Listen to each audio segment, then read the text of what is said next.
Hello everyone, আজকে আমি তোমাদের সাথে এই সুন্দর স্ন্যাক্সের রেসিপিটা শেয়ার করব। তাহলে চলো দেখে নাও কি কি লাগছে।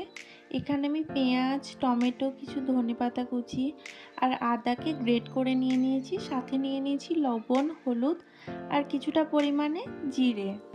দেখো এখানে আমি কিছু আলুকে ছোট ছোট করে কেটে সিদ্ধ করে নিয়েছি। এবার আমি একটা চামচের সাহায্যে আলুগুলোকে মেখে নেব।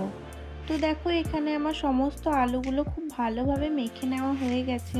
এবার আমি কড়াইয়ের মধ্যে অল্প পরিমাণে তেল দিয়ে দেব।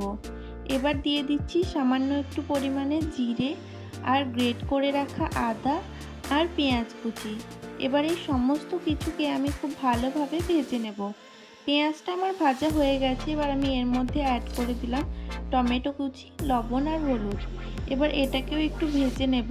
তো আমার সমস্ত কিছু ভেজে নেওয়া হয়ে গেছে। এবার আমি এর মধ্যে অ্যাড করে দেব আগে থেকে সিদ্ধ করে মেখে রাখা আলুটা। এবার আলুটাকেও এই মশলার সাথে খুব ভালোভাবে মিক্স করে নেব।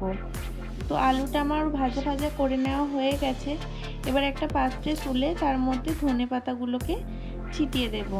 এখানে দেখো আমি নিয়ে নিয়েছি কিছুটা পরিমাণে ব্রেড ক্রাম্ব আর নিয়ে নিয়েছি 4টে স্লাইস পাউরুটি। আর পাউরুটির সাইডগুলোকে আমি কেটে দিয়েছি। আর লাগবে আমার একটা ডিম। এবার আমি একটা পাউরুটি নিয়ে নিয়েছি। পাউরুটির উপর দিয়ে আলুর পুরটাকে খুব ভালোভাবে ছড়িয়ে নেব। এরপরে আমি আলুর পুরটার উপরে আর একটা পাউরুটি দিয়ে দেব। এরপরে ডিমটা দিয়ে ডিমের সাথে খুব ভালোভাবে পাউরুটিটাকে মাখিয়ে নেব। তো ডিমের সাথে পাউরুটিটা আমার খুব ভালোভাবে মাখিয়ে নেওয়া হয়ে গেছে।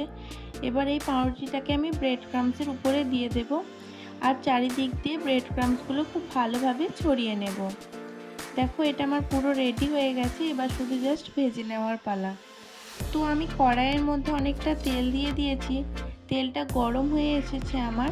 আমি এবার এটাকে ছেড়ে দিলাম। এরপরে আমি এপিট ওপিট করে হাই ফ্লেমে খুব ভালোভাবে এটাকে ভেজে নেব। তোমার ভাজা হয়ে গেছে। তো রেসিপিটা তোমাদের কেমন লাগলো অবশ্যই আমাকে কমেন্টে জানিও। আর ভালো লাগলে লাইক, কমেন্ট, শেয়ার করতে একদমই ভুলো না। আর বাড়িতে অবশ্যই একবার ট্রাই করো, আর ট্রাই করলেও আমাকে জানিও। বাই।